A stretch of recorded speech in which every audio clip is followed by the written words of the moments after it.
Hi, everyone. Welcome to Tech Tip Talk. I'm Sarah Walworth. I'm Christina McGrath, and we are Knitting Tech Editors.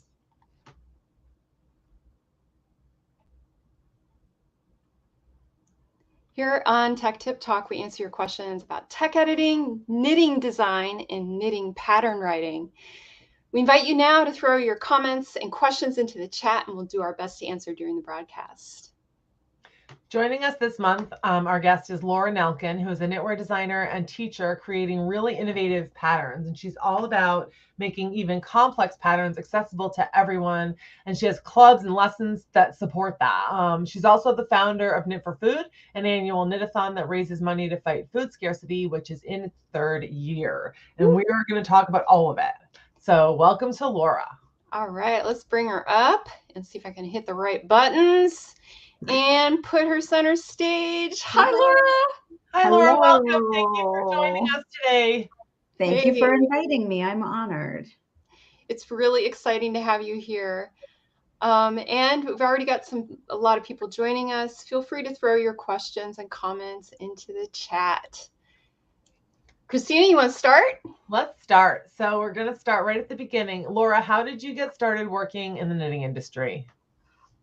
Good question. Good way to start. I went to school for apparel design, and I was a weaver in college and had tried to knit, but it didn't really make sense. So I had like apparel industry experience and the kind of like high craft weaving experience. And after my daughter was born, I couldn't be at the loom and I couldn't be at the dye pots in the way that I was. Right. And I was at a play date one day, and one of my daughter's friends' moms was like, "Do you want to learn how to knit?" And I was like, "Teach me to knit," because it's like impossible to be at a loom and like save a kid from hitting their head at the same time. Well, it's so portable for all that stuff you have to do.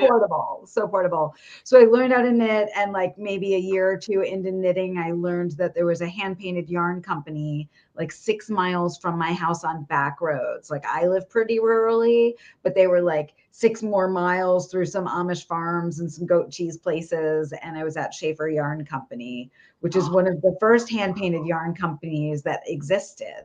And they're no longer in operation. They've retired. So I worked there for 5 years as their design director. And when I originally went there, I was like, can I dye yarn? Can I twist it? Like, I like yarn. I know how to work with it.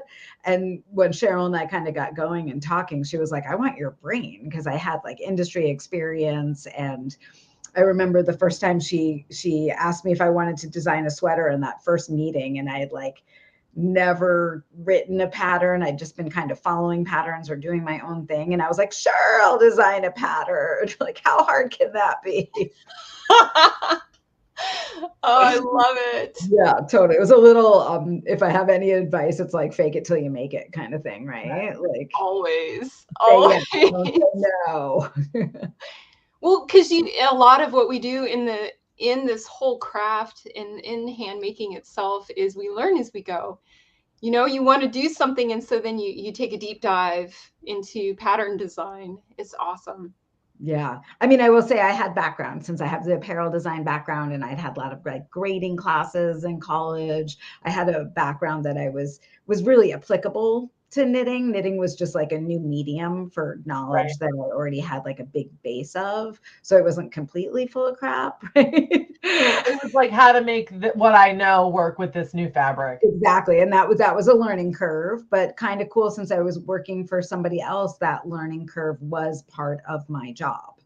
Right. So it's kind of like learning as I went, instead of like every minute of that being my own investment, if that makes sense. Yeah, exactly. So your patterns are very innovative. What is your process for designing and writing these unique, one-of-kind pieces? So I'm jealous of the designers who can like write something off and hand it off to be knitted by someone else, because that is not me, unless I can be derivative of my own work, which I think you'll see a lot of designers do as they have a bigger body of work. So I can like be like, oh, I love that stitch. It needs a cowl. It needs a hat. I really would love mittens in it, etc. Right. And I can kind of work something up that then I can play with for a while. But really innovative pieces, like in December, I released a piece called Deluxe.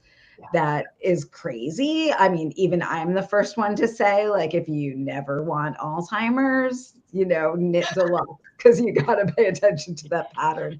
And there's moments of smooth knitting once you get the piece, but then that bit's over and you're back at the pattern and really paying attention. And those I design on the needles. And I know a little later you're going to ask me one of my favorite knitting tools, but I'm going to say one of them now, and I'll say the other one later if we have time. Fair. I have all my good ideas come in the shower. The shower is where I think. In fact, if I have a problem, I go take a shower. It's like a sensory chamber for me. And just kind of calms me down, smooths me out a little bit. And my friend Bonnie gave me a shower notepad, which is like a pencil and a pad where I can write in the shower. And the wall of my shower right now has just like mystery knit-along ideas, which are always my craziest concepts, because you want to keep people thinking, Right. and guessing, and like the constructions are kind of, off the rails. And that's where I think about them. And then as I'm like, ooh, will that work? I put them up, and then sometimes I'll stack them on top of each other so I can't see them. And then I'll like lift one off to like come back to a concept a month or two later and be like, oh, that totally works. I thought I didn't like it. I love it. Or not, or I throw it out. Like sometimes what happens in the shower doesn't make sense in real life. It's like when you dream about knitting or your work, and you wake up in the morning and you're like, oh, run to the computer. I figured out the answer to that problem. And sometimes you wake up, you're like, no. Yeah. Or you go to do it in a spreadsheet and you're like, what dream was that on? It was an alter universe. Doesn't work in this space. Doesn't work on this planet. That is so exciting and such an innovative tool and super clever. It's like, I think we all find what works for us, right? I had not done yoga for a while during the pandemic, or like did a little at home, just kind of like, body maintenance, but not really like the hour and a half full class where you get into that kind of meditative space. And for me, that's another really creative space away from my needles. And I've been loving getting back into it and being like, oh, I can do that. That'll solve that. Or like, oh, wouldn't it be fun to try this? Or come up with a name for something, which I'm sure you guys know sometimes that can be either you have the name for a pattern first, or everything's totally done and you're like, if I don't have a name, I can't release it. Right? Number 5. Sometimes that doesn't work. Totally not, especially if Chanel's gonna like So you say you design on the needles, then how does the pattern writing happen? Do you have to take a lot of notes while you're working, or? I do. So sometimes I'll have, I love a clipboard, which is so analog. Like I have a, old school clipboard and a pen attached to the top, and I'll have a working document, and then I'll print that out, and then I'll scribble all over that, and then I'll bring it back to the computer. And then sometimes, if depending on kind of what's happening, I'll just have a Google Doc open, and I'll type in what I'm doing as I'm doing it, and then go back to my needles. But I tend to work in these like smallish swatches. I use Adobe Illustrator for charting. So sometimes I'll have graph paper for charting, but I actually really like just building my charts straight into Illustrator instead of like transferring from graph paper to Illustrator. So that'll do at the computer for sure. Yeah, because there can be a big you can make huge mistakes going from copying lines on graph paper into a chart. No, that one I've learned is easier to do, and I have that on my laptop as well, so I can like be working on it. If I'm like, with you. Yeah, if I'm on the couch or something. Yeah, that is a good time that you want to go straight to the software, because it is an easy way to make mistakes. It really is. Yeah. And all my, like in my patterns, all my charts are charted and then written out as well. And I actually do all of my writing out because I do some funky maneuvers, and I tend to like make up stitches sometimes, or work with beads in a way that other people don't work with beads. And there aren't like set symbols for that. And I wouldn't want somebody to be like, oh, that symbol meant something else. I also do a fair amount of Shetland lace, which you're knitting on right side and wrong side rows. So it's like a slip knit on one side, but like a knit two together through the back loop on the other, vice versa. Yeah. And that can get confusing to use in like standard charting software. So I just have found that I've created my own charting language that's pretty universal, but typical to me. Yeah, and as long as you're defining, like we always say that, as long as you're defining It's totally cool. what those symbols are and your instructions are clear, like sky's the limit, you know? Sky's the limit. Yeah. Exactly. Yeah. So you mentioned beads. You work a lot with beads. What are the sticky points for conveying those instructions to your makers? So you talked about how you've got to have a kind of a different coded language than what we would do standard, or what quote unquote standard. Right. So sticking points in the beginning when I worked with beads, I was doing some maneuvers where I was working with pre-strung beads on yarn overs, and then the orientation of those beads, whether they were like on the right leg of the stitch or the left leg of the stitch before you worked into that yarn over on the next row. Like I already lost you in that, right? What?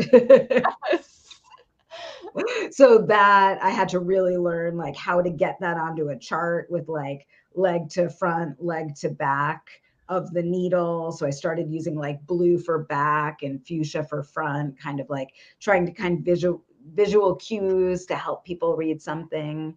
And one of the things I've done a lot over the years is make video classes. I worked with Craftsy for a long time before they kept having a new daddy, and I got tired of having a new daddy every year. I was like, that's too many daddies. So I haven't worked with them since like their latest iteration. I do have like 6 or 7 classes up with them, but I learned a lot from them, which was amazing, about creating really strong video content, like planning and designing a class for education, and like the most succinct and clear way to kind of structure a plan to film a class. And during the pandemic, at the beginning of it, my husband was like, what do you need to keep making this happen? Like, this is a big change. And I said, what I need is being able to do high quality video at home and not having any more daddies. Like I want to be in control of my content. I want to be able to make something when I want to be able to make it. I don't want to have to fly to do that. And most importantly, I don't want to cringe when I watch it afterwards. Yeah. What was happening when I was filming my own stuff at home? I'd be like, oh, I know they know what I'm saying, but gosh, this is hard to watch. So he ended up helping me once my daughter went back to college and she was kind of like off on her own again. We turned her bedroom into like a full-on video studio with like, you can't really see it, but there's like an overhead camera and there's a forward-facing camera, and we have like a switcher. And luckily he does the editing as his content. Nice. Marvelous. Yes. Nice. But I make it different. Yeah, it's tool. a huge difference. Yeah. And so I'll link to videos that are like private in patterns. Sometimes we'll shoot like, if there's a cast on I use in a pattern, we'll make that public on my YouTube page so that I can just refer to it and be like, go watch that. So we're not like recreating content over and over again. Like we kind of learned that was going to make us both go crazy quickly. But it's been a really fun collaboration. And that was all from like learning from Craftsy. And I just went completely off the rails from your beading question. No, actually, No, that makes great sense, because we always talk about how difficult it is to use written words to convey something that we're doing with our hands and with our tools and with our yarn. And it's just awesome that you found a way to bridge that gap for more complex instructions by using video. What a great So, I mean, I could show you like a tiny little sample of a pattern. There'll be a hyperlink in a pattern that looks like a video box, so that somebody, when they have that pattern as a PDF, can just click on it and the tutorial will open right up for them. Right. Well, and having those videos made and available, if someone has a question for you, you can send them to the video that they need, Instead of doing customer service 24/7. Yeah. I mean, Totally. It's a great tool to have. And so it's so great that you've been able to get what you need to make them the best you can. Yeah. That's awesome. And how awesome to have him editing your videos for you. The editor was key. I know the editing. It is. Because that is challenging. And, I'll say, I think this is an important piece, and I'm sure we'll talk about test knitting, is my test knitters do not get videos because the pattern should stand on its own. Right. That's not cool in my mind. I mean, whatever. Sure. But for me, I feel like the directions have to be followable without a video, because not everybody has access to a video. You might be on a plane, you might be somewhere rural without access to the internet. And well, honestly, for me, like, I don't always, as a knitter, like, I don't always have patience for a video. I really like when I can be sitting there and I have the instructions written out and I can look at them as I need them and refer back to them and not have to rewind and watch a video 10 times. And maybe this part I don't need, or, you know, I love having instructions written when I'm working. Yeah. Yeah. So I think it's an important piece to say that, like, the instructions are standalone, the videos are bonus pieces. And well, and having the testers not have the videos is going to ensure for you that you know your instructions are clear. That's exactly it. Exactly it. And a big piece of that, yeah, I saw somebody said they don't always love to pull up the video. I agree 100%. I'm less likely to pull up a video, but it's kind of become a joke lately in my clubs where someone will ask a question and I'll be like, well, in the video, did you watch the video? Like, I try to say it really nicely, but it's kind of becoming like, oh, watch the video, you know? Yeah, but I think that's okay as another layer of help. Right. I mean, really, our job is to give the best instructions so that people can duplicate the stuff on with their hands. So however we get that to work is great. Agreed. 100%. So thank you everyone for joining us live. Just put in a little comment here that if you have a question for Laura or for us, do throw it into the comments now and we'll do our best to answer. Christina, you want to ask the next? Yeah, and like, I mean, sometimes you just have to see something. But Laura, we're so curious. Can you tell us about Lola and how did she come into being? We're just dying. I want to hear all about this. You want to hear all about Lola. So I'm going to start this by saying, if I have a life philosophy, it's that everybody should have an alter ego. Like, we all could use an alter ego. And so Lola is my alter ego, and she's spicy and she's fun. I mean, sometimes my mom's like, are you worried about your personality kind of dividing at some point? You know, because I really talk about her as this third party. But so Lola is, my friends have called me Lola since I was like maybe 16 or 17. Like, basically, if we'd go out to a bar or concert and my hair was down, people would be like, Lola is out tonight. You know, it was kind of this like way of like, if it's up like this, I'm serious, I'm in the mode. And if it's down, that's Lola. So she's kind Lola is not here today, is what you're saying. I can take her down at any point whenever you're ready for her. I'm not sure you can handle her. I'm so sorry. I don't know. We can be spicy too.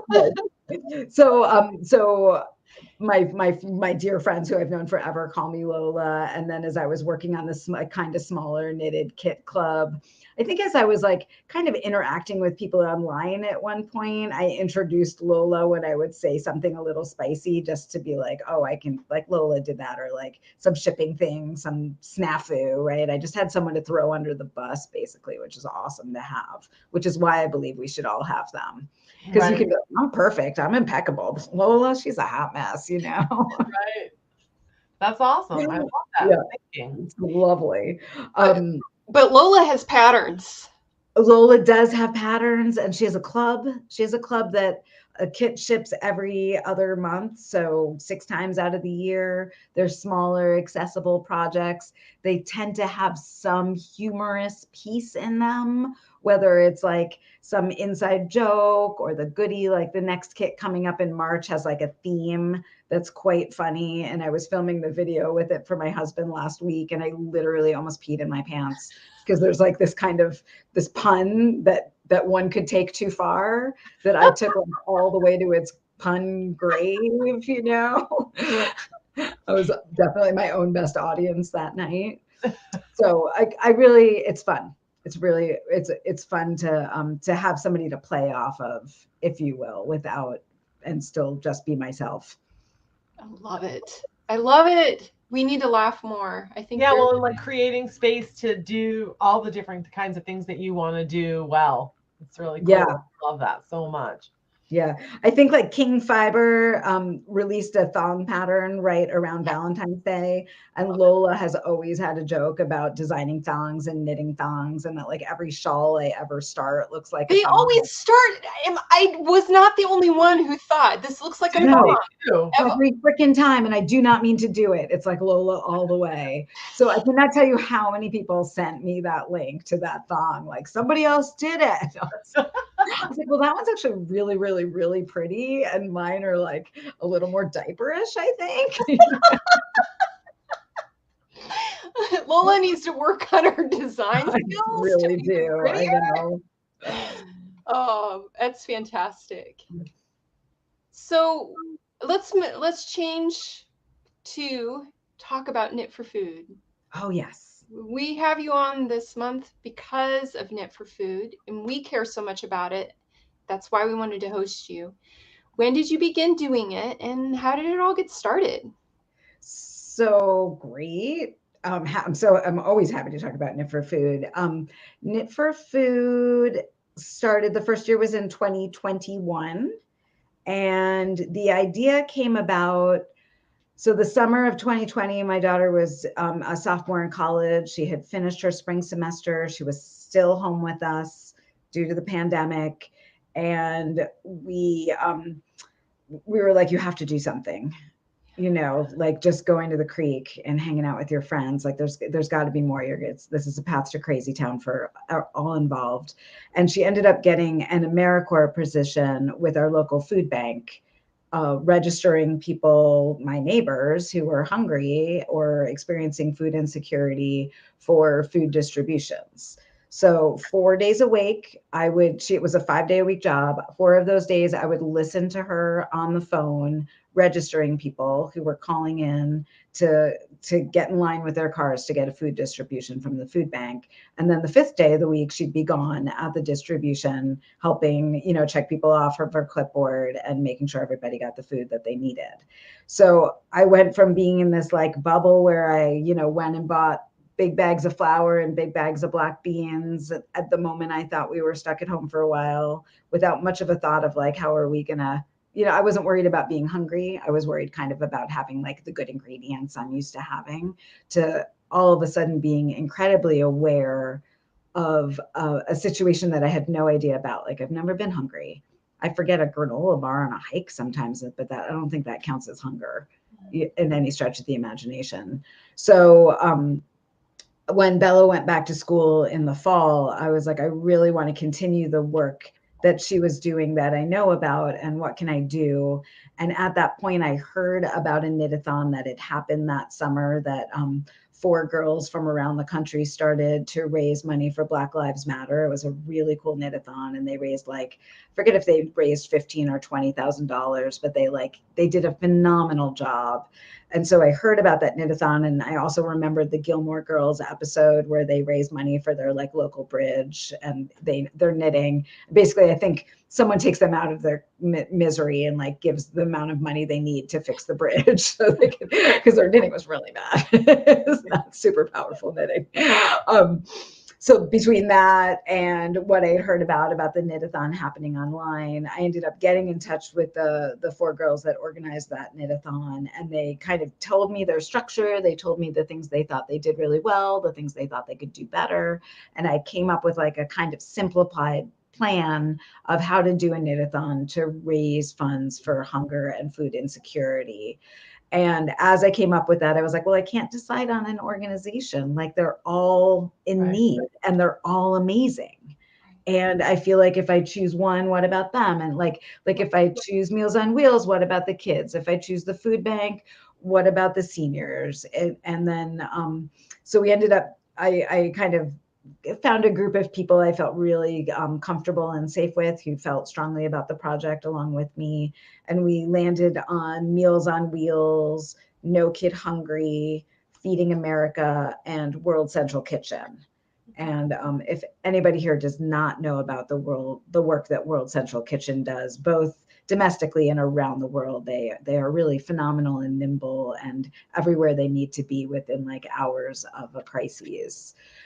So we chose those 4 organizations, and one of my mandates for Knit for Food, which is incredibly important for me, is that 100% of the donations go to those 4 organizations. So the way that we are structured is we are an all volunteer organization. It's an insane amount of work in my favorite short window of the year, right? It's like 6-8 weeks. We're all just like going at it. The more people we can get talking about it, kind of the more people we can reach and the more we can get involved. But the Knit-a-thon, in a nutshell, because I haven't said that yet, is it's a 12-hour knitting marathon. This is the 3rd year. The first year we raised, I think, was it $261,000 or $265,000? The second year was $271,000. We have already raised over $75,000 this year, which is amazing. And we're actually right at the start of last year's Knit-a-thon. So we ended up launching like a little bit early this year. So we're already kind of $75,000 ahead of the game in my mind right now. Like we still have 5 weeks to go to the Knit-a-thon. So anybody can join in. They can, there's kind of like 3 ways to participate. You can sign up to Knit, and then you get a link, and then you send that link to your friends and family. And all you really have to say to your friends and family is, remember that hat I knit for you? Turns out there were strings attached. Could you donate to this thing I'm doing? Right? Like, it's like knitters are so generous, and it's the easiest ask, I think, on the planet. Yes. And like a little bit of an explanation of what the Knit-a-thon is and what you'll be doing. The other way is to donate, for sure. So to find somebody else's link and then donate through them. You can also kind of join a team. So I know you guys have a team that is Tech Tip Talk. I said that right? Yes, we're Team Tech Tip Talk. So it's a huge mouthful of teams. Made it worse. So you can use somebody else's link and then kind of like join as a team to be raising together if you don't want to sign up for yourself. Yeah. Or you can sign up for yourself, or a lot of local yarn stores are kind of signing up as a yarn store, and then everybody at that yarn store is using the same link, and then those yarn stores are having events the day of, which is awesome, because now that we're like through pandemic times for some people who are like out and about and knitting in public again, they can gather, and stores will be streaming the Zoom, which is great, from the store. So you can kind of like watch together. And even for part of the day, if you don't want to be home all day, you can like go for a while and go knit and then come back. And an element of Knit for Food is that Zoom. So I think what makes the Knit-a-thon unique is that we have this really strong community day. And we do not, and it's so important to say this, it is not a 12-hour Zoom marathon, because that is just crazy town. No one needs to be on Zoom for 12 hours. So we have Zoom programming throughout the day. There's like a schedule where we'll be like from 12, from 10 to 11:45, there's Zoom. And then we'll like break out into knitting rooms for people who want to kind of like stay and knit together in the Zoom for a little while. And I'll give prompts for those rooms for people to talk about. And throughout the day, we have speakers from all 4 organizations. We have Mara, who does stretching with us. So she'll do stretching with us first thing in the morning, and then I'll kind of bring her back later in the day to like get everybody to stretch again and remind you of those stretches. Last year we had some yoga, which was really fun because it's really important to keep moving your body. We do playlists, which are potentially, without throwing any of those other things aside, the playlist, like I love to knit and dance. And a lot of us just like get up out of our chairs. And so we've had Casey from Port Fiber in Portland, Maine, build playlists for us that are just like a blast, and people get up and dance and knit. And, it's really a good time. We're working on some special guests this year that will hopefully join us. And we, the end of the night, we end with a game night that Patty Lyons orchestrates. This year, we're going to do hopefully a Jeopardy themed thing. I've requested that Lola have a category on Jeopardy, which I don't think is too centered. Like I don't center myself, but Lola's all about being centered, so she's totally game. That's fantastic. I'm so excited about this event. So excited. Laura, what is your goal for this year? What is your goal? My personal goal or my for food? We're like back to business again real quick. Sorry, that's how we work. And back. The Knit for Food goal, my goal every year would be to blow the previous year out of the water, Yeah. right? So I think it's fair to say over $271,000. I think an important piece to say here that I'm going to start sharing a little more is part of that being 100% of funds raised or donated is that we are not a 501c3, because the moment we're a 501c3, we have overhead. Right? The moment you're a 501c3, you have accountants, you have yearly paperwork, you have to have officers. It's a bigger beast. Right. So because of that, if anybody has like a foundation or they need a tax receipt for their donation, most of our donations are under $25, and people who are donating $25 or $50 aren't as worried about a tax receipt. You can donate to any one of those 4 organizations personally, like choose one, or if you're donating $1,000, give $250 to each of them, get your tax receipts, and then just email us and tell us what you did. And we add that to the unofficial total. So at the end of the knit-a-thon, we'll be like, this is how much we raised on Give Butter. And then this is how much more we raised. So our total is actually this. Oh, number. cool. And that's our workaround of maintaining this 100% kind of mandate and simplicity. I'm all about the simplicity. Oh, yeah. I don't blame you. I And it's the way to give the most. So that's great. Yeah. That's exactly it. That 100% is very powerful within the realm of fundraising, that it all goes. Yes, exactly. I mean, the other thing is, because the 4 organizations we're donating to already have overhead and already are 501c3s, then that's redundant expenses. And there's nothing that would like piss me off more than that, right? Yeah. No kidding.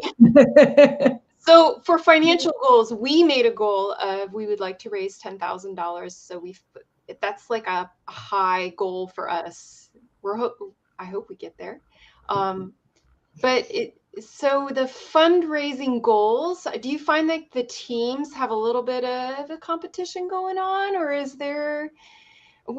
or are there certain teams that have goals that have told you this, or how does the internal goals work to get you to your total? So I think the internal goal is just that. It's a goal, right? And it's not like a failure if you don't make it. Right. It's not even necessarily a success. I mean, it is a success, but I'm competitive about us as a whole raising as much money as we possibly can. And that's where my competitive comes in. But there's no prizes, like very clearly, like we're not doing the like, if you donate $25, you get a mug that costs money, right? Like somebody's paying for that mug. So there's no competition in my mind. And so that means there's also no failure either, right? Like we all set goals. I think with this, why wouldn't we all shoot big? Like exactly the absolutely most possible. Completely awesome. Well, when something is so important, it's so important. And so you got to make big goals. Yeah, exactly. But I haven't gone that fundraising route of like pitting team against team, because that's really, we're all in it together, And so that way, if somebody's not comfortable kind of having their own link, it's so easy to just, use your link. The other thing I tell people to do if they want to donate is to go look at somebody who hasn't raised any money. And this started happening a lot last year, kind of the last like week and a half. I'd be like, go find somebody who hasn't raised any money, because technically you need to raise $100 to get the Zoom link. So like everybody who's raised over $100 gets the Zoom link. So people started just kind of, I would call it like miracle donating. Right? Just like choosing some random knitter on that list who hadn't gotten to that $100 minimum and donating in their name, which is super cool. So this is something that I hate. When I first came into the knitting industry, it was overwhelming how powerful the concept of doing good as a community and putting our work together to change the world. It's amazingly inspiring to see what knitters can do, not only as they're knitting, what else influence they can do in the world. Mm-hmm. Agreed. One thing I was going to say is one organization that we had on last year that some people might not know about is Lasagna Love. And Oh, do you know them, Christina? I'm a lasagna love chef. And so last year when we did the knit-a-thon, they came on, they were on the Zoom call and I got to talk. It was very fun. Thank you.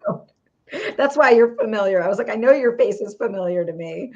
So on that Zoom last year, and this is like where I make a mistake as a knitwear designer, I'm like, oh my gosh, I'm going to totally design a heart-shaped pot holder for you guys, right? And then like it gets to January and I'm like, oh crap, I got it. So I designed a heart-shaped pot holder that is either like a pot holder or a trivet, like you just can hold it in half, and then it's that, or it's a dishcloth. I love it. And we've set up a link with Lasagna Love to hook up knitters who want to knit the hearts with chefs and volunteers for Lasagna Love who, you know, could use a little extra goodie. So I think they're going to get used for like volunteer coordinators. Like every area kind of has a coordinator, and that coordinator will like kind of get a pile to like disseminate to their chefs to kind of like keep the love and energy going for them, because it's such a cool year-round project that.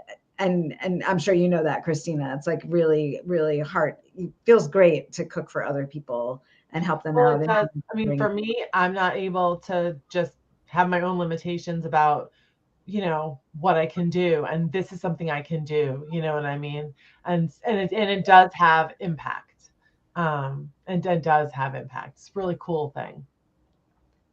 It is. So I'll be getting the link out. I think in the next Knit for Food email will be like all the information about like where to send them if you're knitting them. And one thing we try to do during the knit-a-thon is not control what people are knitting, like not try to have like a knit along within the knit-a-thon. Right. Like it's enough to be donating, and it's okay to be selfish about your knitting that day and not feel like you need to also charity knit on top of like all the work you've been doing. I think it's important to allow that for people. Like we all experience enough guilt in our daily lives, right? But my thought was, if somebody wants, it's a really easy knit. So it's like it's a good one to have on the needles on the side of like other stuff, because we all know if you're knitting for 12 hours, it's pretty important to switch out your knitting. You got to mix it up. Got to mix it up. Definitely. So you've been worked in knitting a long time. How many years now? Have you kept track? So I started working for Schaefer. I want to say Bella. So my daughter was born in 2000, which makes time very easy. Yeah. I got this like reset right at the start of this, you know, this century. So I think Bella was about 5, and it's 2022 when I started at Schaefer. So that would be, help me out here. And it's 18 years. Almost 15. Yeah. 18 years. That's a lot, right? Time. Yeah. That's a long time. So what keeps you inspired, and what has been your best experience in the industry? What keeps me inspired is connections. And so I've found the last 2 years to be a little more challenging on that level, and yet a little more expansive at the same time. Right. Yeah. So I found that my inspiration has kind of gone beyond the knitting world, right? Because I'll find visuals that like crocheters are doing, or that is happening in the fashion industry. I'm not a huge like magazine person. I'm a little bit more like digital imagery. I've been getting back out and going to museums again and traveling, which is a huge part of what inspires me. And I love the new, is what I will say. Like, I just love learning something new. I think it's very important for me as a teacher to remember what it's like to be a student. So part of learning something new is putting myself, kind of humbling myself. Like last night, I spent some frustrating hours with Nancy Marchant's Brioche Lace book. Have you guys checked that out? Yeah, I got that. Yeah. I couldn't sleep last night because I figured it out while I was sleeping. But like, did you? I think I did. I actually had to like put it aside and just do like, what would I do if I was doing a double yarn over right there? Oh, you can't probably see. But there's cool stuff in here. Her brain, love her brain. And I've had that book for years, But last night I was like, okay, let me see if I This can is like, it. yeah, what can I like, you know, not eke out of there, but what can I kind of derive out of there that is like applicable to what I do, right? And not derivative of what Nancy does, but just like inspired by that work, because I think that book in particular came out, and for a lot of people it was challenging. Like that is next level knitting. Yeah. It's very cool. So stuff like that, like I'll do that. I'll put myself in a very humble situation. I've been learning bead crochet lately, which Ooh, also didn't work, and then clicked one day. Awesome. That's Is so it- exciting. And that's that's really good advice. Yeah. how our like, brains work. yeah. Like it's like we have this level of all of a sudden we try it, practice, and then bam, it works. Yeah, exactly. It's Yeah. So amazing how our brains work that way. yeah, and like leaving it and coming back to it and then trying it a different way, really, really fun. So those are kind of ways I've been playing with stuff lately, if that makes sense. Well, and it's a cool way to stay inspired is to keep learning. Yeah. Keep Yeah. learning. And that, like you said, it's going to inform your teaching too. Exactly. And then the question about the industry. So for years, I went to TNNA. I went there with Schaefer to sell yarn. I went there with my own booth for a while when I was doing wholesale jewelry kits. I kind of burnt out on it, like the expense of doing it and the you know, the cost and like the expenses versus the income coming out of it didn't make sense anymore. Like I would do the show and then somebody would be like, oh, email me the next week, be like, I couldn't get to your booth. Let me place an order. And I'm like, why was I even there? Right. If that makes sense. So, but I've missed kind of that energy of a wholesale show where you're getting together with other designers and also seeing new yarns, which I'll see when I go to like fiber festivals or other kind of guild events. But I just made a plan to go to H&H in Germany with some friends the That's first next weekend month. of April. Yeah, it's the first Right. weekend. It's the weekend after Knit for Food. Oh, So we're just going for the weekend, which is like a tiny bit insane. But also, I think it's going to be really important to kind of see what's out there and see new yarn. yes. Really, like see, because me finding new yarn will be bringing that back to people who enjoy my designs. And I think it's going to like inspire me and inspire them. You So need some yarn fumes to get I inspired. do. I do. And I mean, I've heard H&H has like, the way I've heard it described is like a lot of men in suits. Like it's a little bit more like old school European sales floor experience. So I'll report back. You'll have to report back. Definitely let us know. I'm going to H&H in Chicago, H&H Americas in the summer. Yes. So I'm excited. It'll be my first show, my first trade show like that. So yeah.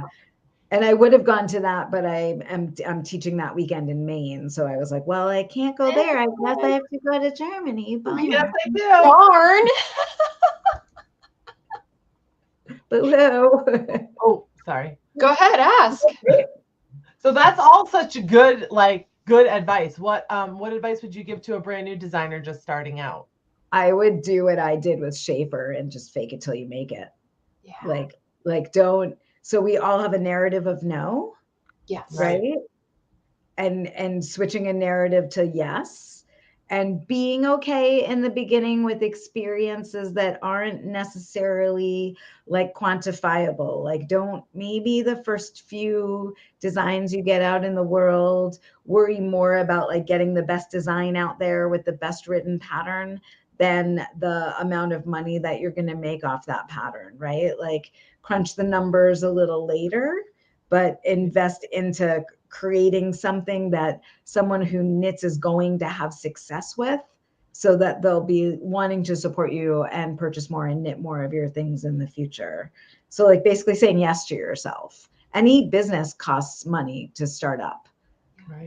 Right.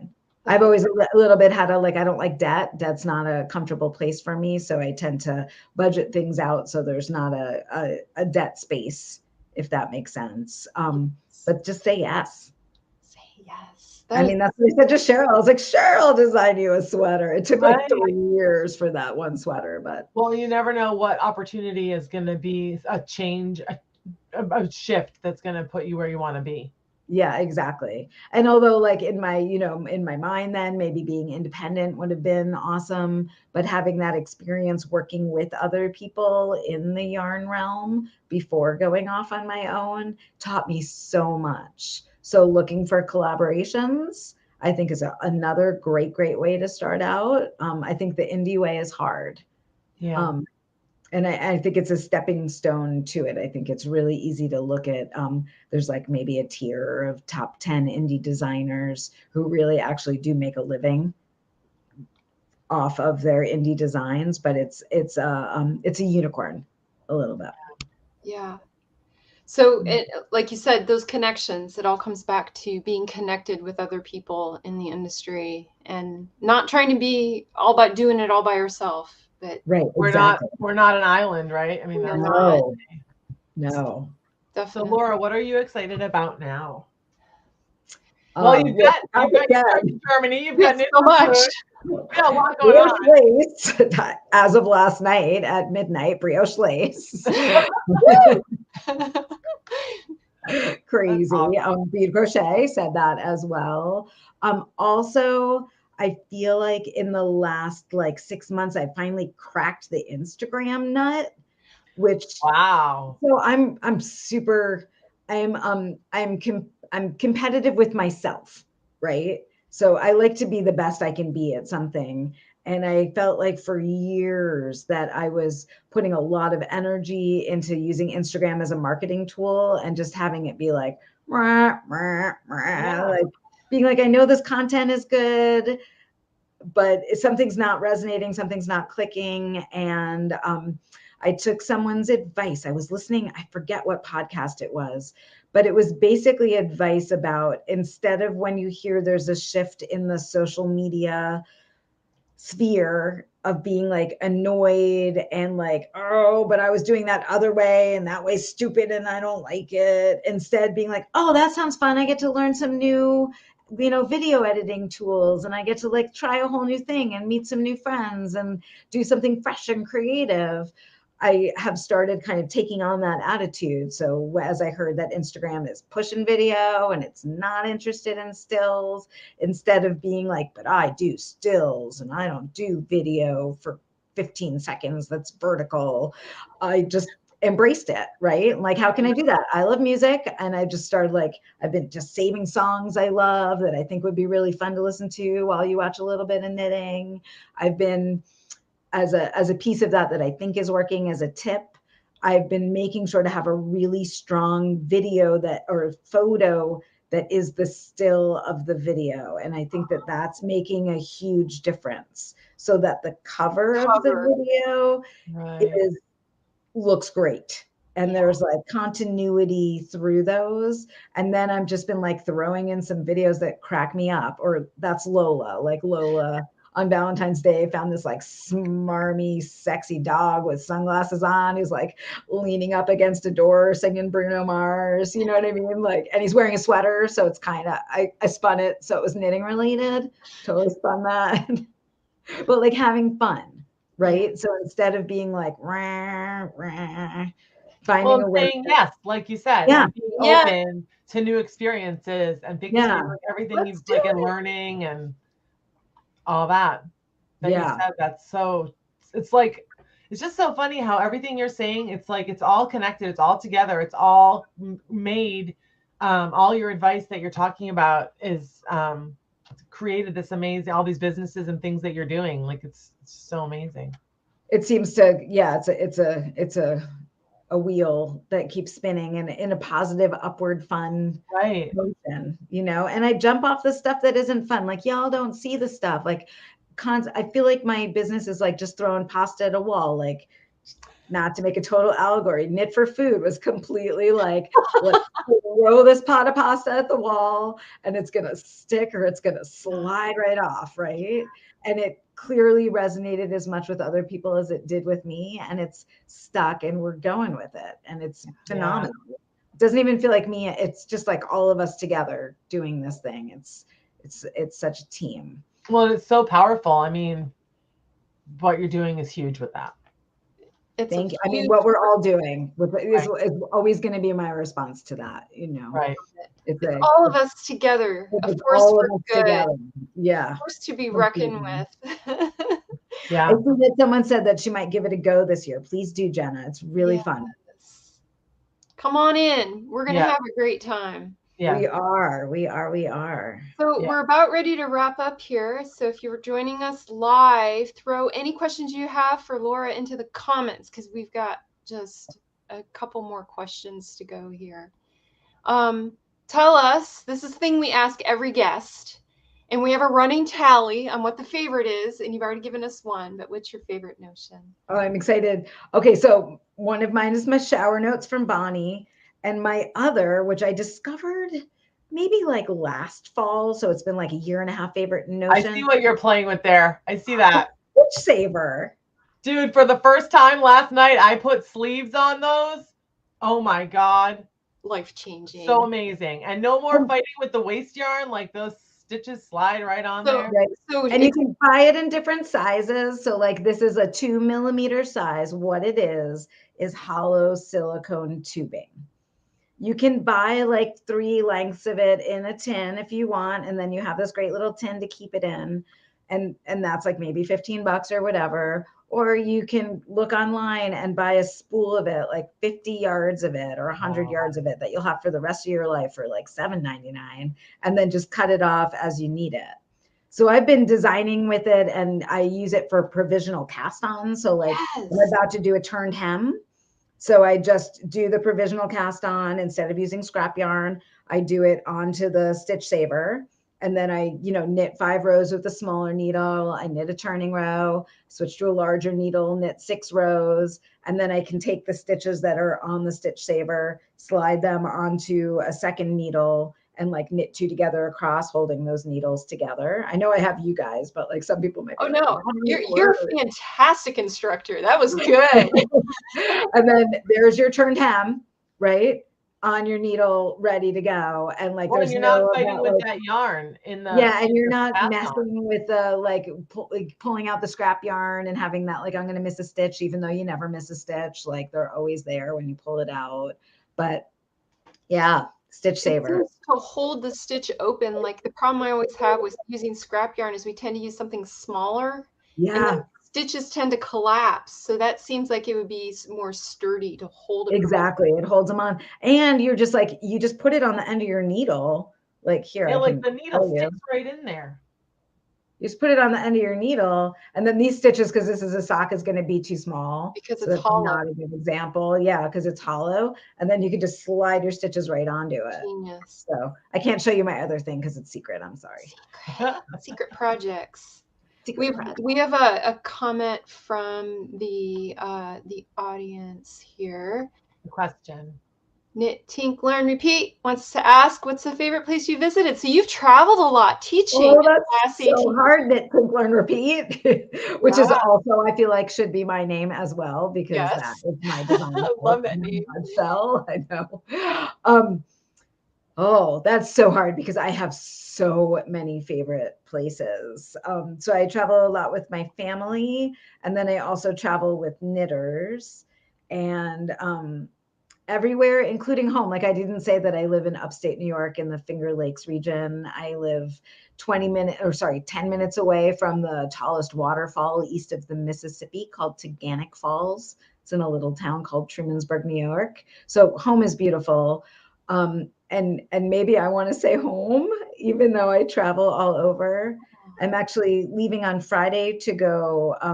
And I want to say this to kind of support the organization that is bringing me to go to Saba, which is a tiny island kind of near St. Martin. It is the tallest point in the Netherlands, like the highest point in the Netherlands in the middle of the Caribbean Sea. And it has the world's shortest runway. So pilots have to train for 10 years to be able to land on their runway. And it has no beaches because it's like basically a mountain sticking out of the ocean. And I was invited there for 10 days to do an artist residency. So I'm like teaching learn how to knit, which I haven't taught in years, like just basic learn how to knit classes. And then I'm doing some basic like cast on and bind off classes and knitting with bead classes. And while I'm there, I'm teaching like 4 classes, and then I'm taking classes on indigo dyeing and glass bead making and paper quilling, which is going to be very fun. So they're setting up all of these kind of like creative retreats there for people to learn about their island, and like bringing instructors in as part of that, like a way for tourism. So there's a lot of hiking there, and there's a lot of scuba diving and a lot of making. Yeah. Which kind of sounds like heaven to me. Heaven on earth. That's wonderful. Yeah. So it's my new favorite place because I'm going there Friday. So I'm getting all excited. Love it. We're going to be following your Instagram feed. I hope you can upload. I think the most awkward thing about it is it's the first time I've ever done something that's even like remotely influencer based, right? Like it's the first time I was kind of asked because of my following to do a thing because they want to get the word out about this beautiful, beautiful place. So I've been struggling with how to share it authentically. Right. If that makes sense. You'll get there. Yeah. I'm getting there. One chat at a time. Yeah, absolutely. And Christina put the link to that in the chat. So thank you. That's awesome. Thank you. That's great. I feel like I've been a little remiss, so I'm trying to get loud. Oh, yeah. Well, maybe this will help. Right. Fantastic. Did we see another question in there and I missed it? I don't think so. Just so inspiring. Really, yeah. You have lots of fantastic, supportive, excited comments. Really. Yeah. I love that. I see some familiar faces in here. I had just posted, like I totally forgot. So I posted kind of last minute on Facebook for people who had a lunchtime break to watch. This is a great time to do something. It is. It's a lot of fun. Yeah. Thank you for joining us today, Laura. It was so much fun talking to you. And it was exciting to get to know more about you and what you're working on, and also to be a part of what you're doing for Knit for Food. So well, and I think that everybody's been inspired by you and what you've said, and we really appreciate you coming on and sharing all that with us today. Sure, I'm happy to. I love seeing what you all are up to, and thank you so much for joining in on Knit for Food, because the more people we get involved, the more money we raise and the more people we feed, which is just like the goal in a nutshell, right? Yes. Yeah. Everybody's got to eat. That's right. Everybody's got to eat, and we shouldn't have to worry about, like in a first world country, we should not be worrying about that. It breaks my heart. No. Absolutely. Well, thank you for being here. We really appreciate it. And we'll see you in March. Excellent. Thank you. Have a safe trip. Bye. Bye. All right. That was exciting. All right. What kind of announcements do we have here today? Well, as usual, we've been having a great time in our Discord network. And you can be a part of that if you join us on Patreon. Our patrons are what makes this whole broadcast. Yeah, like they're such a great group, and they're so valuable and important, and we a lot of good things are happening there. So check that out if you haven't yet, and see what we have going on over there. Sign up for our newsletter and subscribe to this channel so that you can keep up with making sure you know about the broadcast and about the book. We put updates in there about our book, and we've started a new thing with the newsletter where we're putting out a newsletter every week.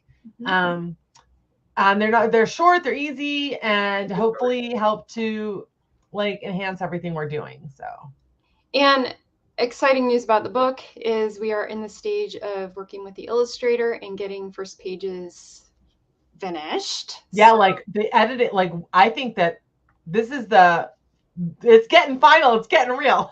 And we're starting also to work with our publicist to make some plans for the fall for our book launch. And so please jump into our newsletter and pay attention to what we're up to, because you all will have an opportunity for pre-sales when those are open.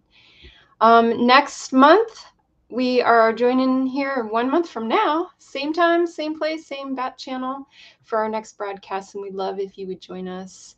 And thanks for joining us today and for participating in the talk and everything. It was so great having you guys here.